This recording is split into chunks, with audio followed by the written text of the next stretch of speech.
Roller set number 7 is called Variation Toss Curls and Ringlets. To start the roller set, you're just going to use 2 working panels down the center.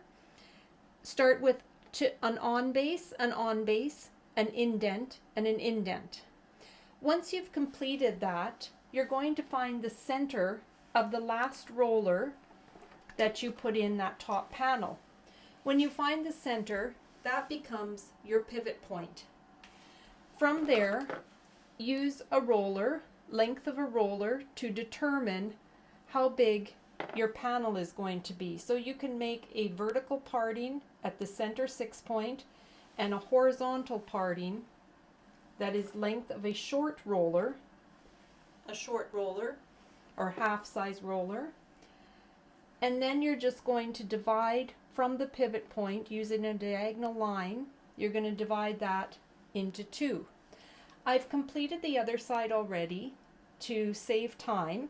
So if you were doing this, you would also divide this side into 2, and these rollers on the right side roll towards the 6 point, and on the left side they roll towards the 6 point. So they're moving in, giving us lots of curl in the crown area. So we're just putting on base rollers in that crown area, and we're going to roll up our short rollers on a diagonal, and we can clip them from the top. With long hair, you can clip on both sides where you feel needed. Because hair is heavy, it sometimes is difficult to keep on the roller. Sometimes you also want to go just a little bit smaller with your panel, just so that all the hair will fit on the roller. So now we can see we've got our rollers moving in towards the center. You can see those 4 little rollers this way towards the 6 point. And now we're going to section our next section. So we continue with our 6 point parting. We find the occipital bone and go across, which is approximately to the top of the ear it's going to be. And that gives us 2 sections, one in the nape and one in the mid section just below the crown. In here, we're going to place 3 rollers, and we're going to use diagonal partings. And these rollers, because these ones roll towards the 6 point, these ones are going to roll away from the 6 point. When you're rolling long hair, you can start rolling mid-shaft, bring that hair and ends around, and then continue to roll up. Just make sure that your ends are nice and controlled inside the roller there, and then you can clip. Here, if you need, you can clip from top and bottom, because we're dealing with a little bit more hair. So you may find that you need to clip top and bottom.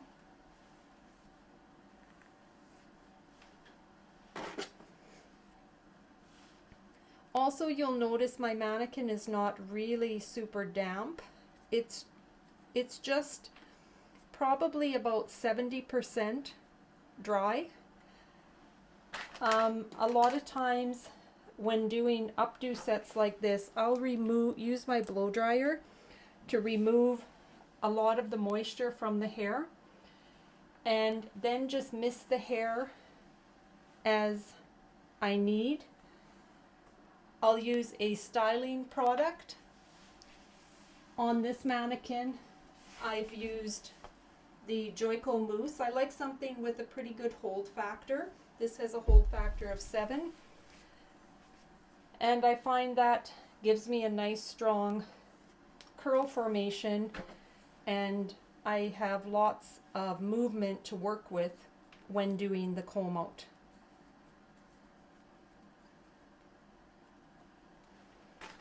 So once we've completed this second row, and the other side, remember, is exactly the same. We've got 3 rollers rolling away from the 6 point on both sides of the head, and now we're ready to do our last section. We divide this into 3 in the nape, and now we're rolling back towards the 6 point again.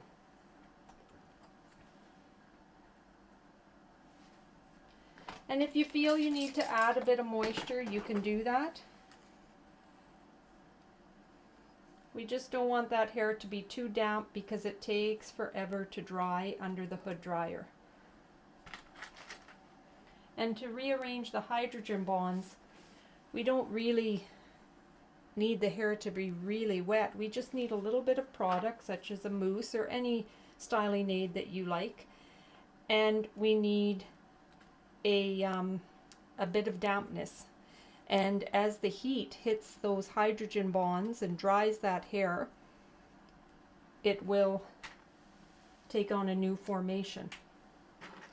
Again, I'm not using a clip at the bottom. Here I usually don't, because I don't want to risk getting a clip mark, because we comb this hair all up for the updo, and I don't want to risk there being a clip mark there. But if you do feel you need a roller there, a clip there, you can put a clip in, but just make sure that your clip is positioned in a good way so that it's not going to leave a clip mark. So remember, this row we're going towards the 6 point again. So we have a row towards the 6 point, away from the 6 point, towards the 6 point. Rollers in our pivot from the center of the head up here, and they're short, and then just a horizontal section across the occipital bone to divide this into 2, and these rollers are on a diagonal and follow the curve of the head. So now once we're done that, we're ready to move on to our sides. And when we get onto the side, you'll notice that prior to doing my back, I had sectioned the back out, and I went from the back of this last roller down to the back of the ear. And that allowed me to divide the head from front to back, and I was able to work on the back. Now I have my front section or side section to do in the front, and you'll notice I have taken out 2 small sections of hair. So to do that, I just used a curved, like a half moon shaping here in the receding area, and just a diagonal parting here in the lower corner of the hairline. This is going to allow me to put 2 tendrils in the finished style. So tendrils, they hang along the face to frame the face, and they just add some softness to faces as well. And you can put them forward or reverse, and we're going to use 2. You can also just use 1, you don't have to have 2, but I thought we would do both, and then as you are creating updos for clients, you can decide, do you want to put one near the top or near the bottom for them. Remember, when you use the receding area one, you're drawing attention to the top of the face, and this one at the corner here draws attention to the bottom, the lower part of the face. So you have to look at your client and determine, do I want to draw attention to the upper part of the face or the lower part of the face? Or do I need to really add some softness and frame that face and use both of them? 2 tendrils. So now I'm going to divide this section into 2. And to do that, we're just going to go from the corner hairline to the back roller, and that's just going to divide into 2 sections. I'm just going to clean that up. So remember, right from our back roller to the front corner, and I'm going to put this one in first. Some people like to put this section in first, and some people like to do this one. It's totally up to you. I prefer doing this section first. I'm going to use a gold roller in here. Now when you're combing this hair, it has to be combed back towards the crown. It needs to be nice and smooth, and we cannot let it roll too far forward. Don't let this roller sit up near these rollers. The further back it sits, the nicer it will be. Weave through that hair to clip your clip in the front, and then you can also clip in the back.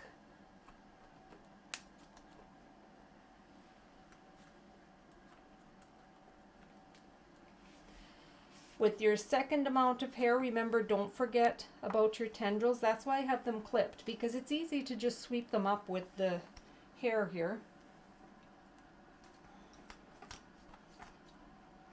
We're going to comb this straight up. Again, nice and smooth.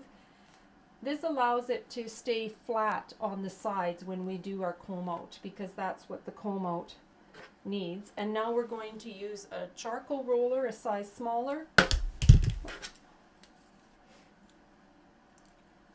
And this roller is going to snug up right against the gold roller.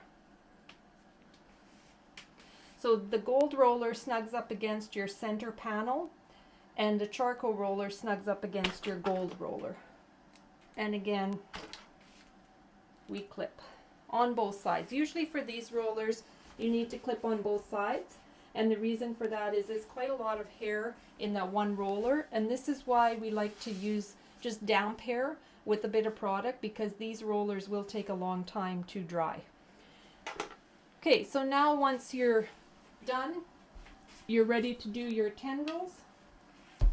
So when you do the tendrils, we're just going to dampen those down. I just put a little shine spray on my fingers here, and I'm going to use a small diameter roller. This is a silver. You can also use the green and the blue. And what you're going to do is start along the bottom and roll around a couple of times just to get a good secure base before you start to spiral up the hair shaft. And when you spiral up, you want to keep this hanging low, don't go up too high, and clip to its base. The same thing, these can be, remember, forward or reverse. I'm doing mine forward towards the face.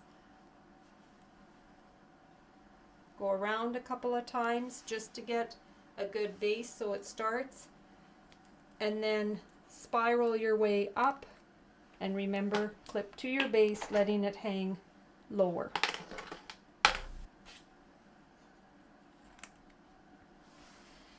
And that is roller set number 7, variation toss curls and ringlets. Remember, this roller set can be preset just like this in hot rollers. So the exact same pattern, 2 on base hot rollers, 2 indent hot rollers. Bring it in towards the crown, take it away from the crown, bring it in towards the crown with your hot rollers. Put some up on the side, keeping them tucked into that parietal ridge. You can do these with curling iron. You could set all of this with the curling iron, or you can do it with your rollers like we're doing here. This set teaches us how to make a toss curl, how to redirect a toss curl, how to make a ringlet, and how to clip a lot of hair up. When we do the comb out, you'll see how we interlock the bobby pins around the parietal ridge, and that's a good thing to know as well for a lot of updos. So that's roller set number 7, variation toss curls and ringlets. It's contract D-14, and there is also a handout showing you step by step how to do this roller set and the sectioning.